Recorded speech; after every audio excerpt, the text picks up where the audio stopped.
তীব্র ওষুধ সংকট দেখা দিয়েছে ঝিনাইদহের কমিউনিটি ক্লিনিকগুলোতে। সরবরাহ ঠিক না থাকায় ওষুধ নিতে এসে দিনের পর দিন ঘুরতে হচ্ছে সেবা প্রত্যাশীদের। এতে স্বাস্থ্যসেবা থেকে বঞ্চিত হচ্ছেন গ্রামাঞ্চলের অসহায় দরিদ্র মানুষ। তাই বাধ্য হয়ে বেসরকারি ক্লিনিক বা ফার্মেসির শরণাপন্ন হচ্ছেন তারা। ঝিনাইদহ থেকে শেখ ইমনের পাঠানো প্রতিবেদন জানাচ্ছেন রাজীব বিশ্বাস। স্বাস্থ্যসেবা জনগণের দোরগোড়ায় পৌঁছাতে ঝিনাইদহে গ্রামীণ পর্যায়ে ১৮৭টি কমিউনিটি ক্লিনিক স্থাপন করেছে সরকার। ১ বছর আগেও বিনামূল্যে জ্বর, সর্দি, কাশি ও মাথা ব্যথা সহ নানা রোগ প্রতিরোধে ২৭ প্রকার ওষুধ সরবরাহ করা হতো এসব কমিউনিটি ক্লিনিক থেকে। স্যান্ডেলিনা সো, রূপচর্চায় আভিজাত্য। বেশিরভাগ ময়মুরব্বী জায়গার অনেক ব্যথা, বিষ, গ্যাস, আলসারের সমস্যা।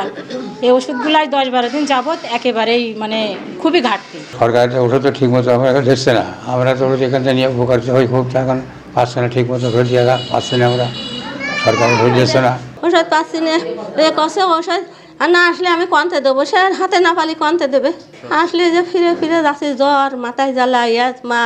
বর্তমানে কোনো কোনো ক্লিনিকে ২ থেকে ৩ প্রকার, আবার কোথাও একেবারেই বন্ধ রয়েছে ওষুধ দেয়া। ফলে সেবা নিতে আসা রোগীদের পড়তে হচ্ছে ভোগান্তিতে।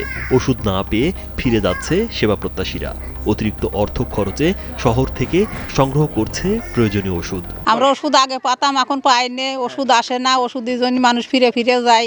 ঠান্ডা, জ্বর, কাশি, বাইসা গেলে এই ওষুধও কম পাওয়া যায়। আমার কিডনি সমস্যা, মাথায় সমস্যা, তো ওষুধ নিতে আসি, কয় যে ওষুধ নেই, যেদিন থাকে এদিন দেয়, আর যেদিন থাকে না এদিন পাইনি। কমিউনিটি হেলথ কেয়ার প্রোভাইডাররা বলছেন, ওষুধ সংকটের কারণে স্বাস্থ্যসেবা দিয়ে ফেরাচ্ছেন রোগীদের। এখন চলছে বেশিরভাগই চুলকানি, চর্ম সমস্যা বেশি, কিন্তু এই চর্ম সমস্যার ওষুধ আমার মোটেই নেই। আর জ্বর তো ঠান্ডা কাশি আছে, এটা তো সবসময়ের জন্যই লাগে, কিন্তু এগুলো ওষুধই আমার সরবরাহ কম আছে। আমার এই ক্লিনিকটা ১২টা গ্রাম নিয়ে ৬,০০০ জনগোষ্ঠী হলো, এখানে আছে ২৪,০০০ প্রায় লোক। অনেক দূর দূরান্ত থেকে এখানে আসার পরে যখন ফেরত যায় আমাদেরও খারাপ লাগে। দূর দূরান্তে কিন্তু ওরা আসলেই সঙ্গে সঙ্গে ওষুধটা পেলে ওরা অনেক উপকৃত হয়। গত বছর ২৪ সালের সেপ্টেম্বর মাসে শেষ ওষুধ, তারপরে আরেকটা বার ওষুধ পেয়েছি আগস্ট মাসের ১৩ তারিখে। আগস্ট মাসের ১৩ তারিখে ওষুধ পাওয়ার পর এই ডিসেম্বর পর্যন্ত, আমরা নভেম্বরের মাঝামাঝি থেকে আমাদের ওষুধ সংকট শুরু হয়েছে।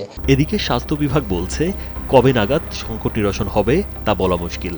তবে দ্রুত সমস্যা সমাধানের আশা তাদের। সমাধান কবে নাগাদ হবে আসলে বলা মুশকিল, তবে ওষুধ কিছু কিছু আসতেছে, কিন্তু পর্যাপ্ত না। আশা করি দ্রুতই সমাধান হয়ে যাবে, তবে একেবারে এক্সাক্ট ডেটটা বলা মুশকিল। জেলা স্বাস্থ্য বিভাগের তথ্য মতে ঝিনাইদহের ৬টি উপজেলার ৬৭টি ইউনিয়নের ১৮৭টি কমিউনিটি ক্লিনিকে প্রতিদিন অন্তত ৪ থেকে ৪,৫০০ মানুষ স্বাস্থ্যসেবা নেন।